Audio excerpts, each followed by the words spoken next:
Hello everyone, जय हिंद, वंदे मातरम। जैसा कि फ्रेंड्स आप ये अथर्ववेद के बारे में आज हम लोग पढ़ेंगे। इतिहास का पहला चैप्टर है। इतिहास में आज हम लोग आगे बढ़ेंगे। आज हम अथर्ववेद के बारे में पढ़ेंगे और इसका इम्पोर्टेंट जो क्वेश्चन है मैं उनको आपके सामने में रखूँगा, जो आज तक मैंने पढ़ा था और उसमें जो इम्पोर्टेंट क्वेश्चन था फ्रेंड्स, आज मैं आप लोगों के बीच में उसका व्याख्या करूँगा कि किस प्रकार हमारे एग्ज़ाम में वो पूछे गए थे। तो लगभग 8 से 10 क्वेश्चन ऐसे हैं जो कोई भी कम्पिटिटिव एग्ज़ाम में हर समय उसको याद रखना ही पड़ता है और उसके बारे में जानना ही पड़ता है, ताकि आप उसको जान के आप उस समय पीछे नहीं हट सकते हैं। हिस्ट्री एक ऐसा विषय है जिसमें आपको रुचि लेना पड़ेगा। आपको जीके पढ़ने में अगर परेशानी हो रही है, उसे याद करने में परेशानी हो रहा है, तो आप उसे पढ़ने से पीछे नहीं हटे। जिस तरह से मैथ में हम लोग पढ़ने में पीछे हट जाते हैं, उसी तरह आप जीके में भी बहुत बच्चों को दिक्कत होता है पढ़ने में, लेकिन उसका क्वेश्चन जो होता है, जो लगातार पूछे जाते हैं हिस्ट्री में, वो आज मैं आपके सामने रखूँगा। पहला क्वेश्चन है फ्रेंड्स कि अथर्ववेद के रचयिता कौन है? तो ऋषि अथर्वा। दूसरा यहाँ पर क्वेश्चन बनेगा फ्रेंड्स, विष्णु पुराण का संबंध किस वंश से है? तो मौर्य वंश से है। इस समय जो है कि विष्णु पुराण में मौर्य वंश का जो शासन काल था उसका विवरण हम लोग इस ग्रंथ में मिलता है। दूसरा है कि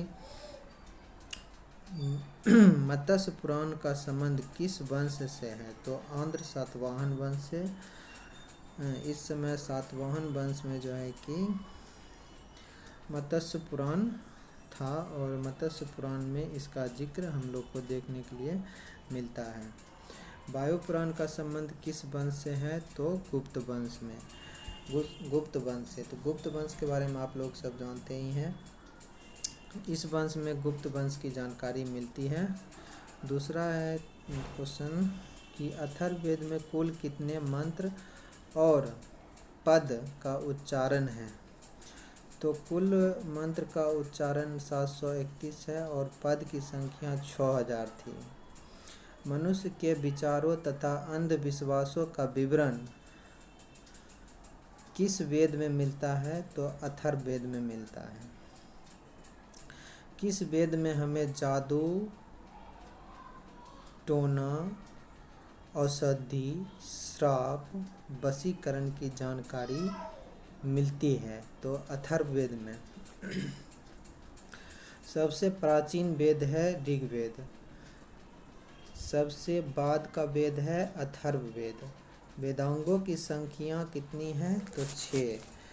शिक्षा, ज्योतिष, कल्प, व्याकरण, निरुक्त और छंद, ये 6 वेदांग हैं।